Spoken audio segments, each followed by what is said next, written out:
If you haven't been under a rock for the past 3 years, then you already know 3D printers have gotten gradually more expensive. Now, don't get me wrong, they've definitely improved, but those improvements come with a steep cost. I literally had to wipe my eyes when I saw this. $80,000. I mean, how many of the Bamboo A1s can you buy with that? Including, that's not even one of the cheapest kinds.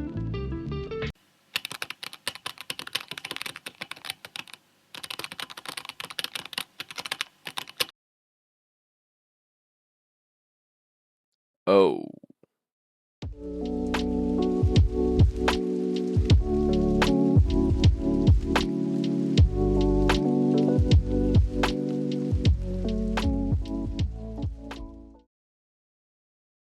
Some names may pop into your head when you think of a budget printer.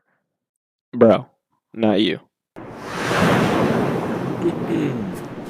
Now that that's out of the way.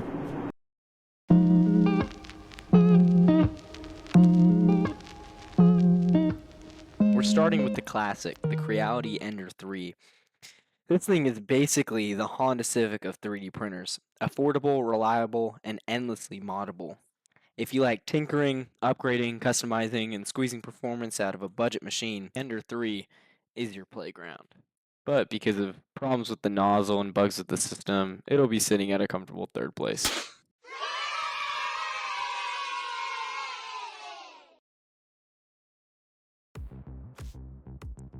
The number 2 on the spot is the Cobra 2 Neo. It has auto leveling, direct drive, and fast printing speeds. Its ranking is also affected by bugs that it holds, but basically every printer that you have at this price range will include that. But it does also have better nozzle fittings and things like that, better than 3rd place. That's why it's going in a solid 2nd place.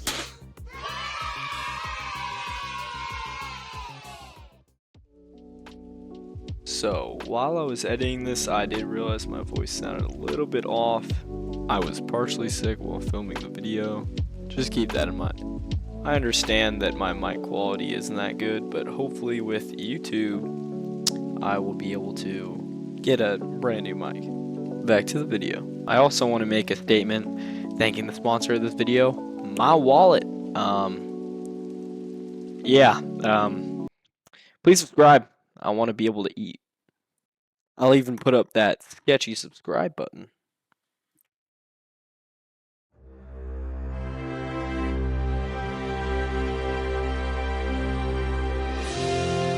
Now time for what you've all been waiting for. The first place contender.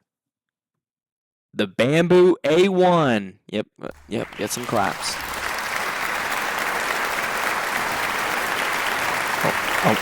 Oh my gosh, we're still going. Yeah. Alright. Yep. Oh my gosh.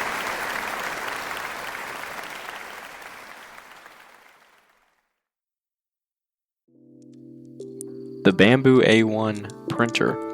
It is the most expensive on our list, but it comes with the best reliability, best nozzle tip, and accessories that you can add on to it, and in my opinion has the best factor out of all of them, to the point where I actually bought it.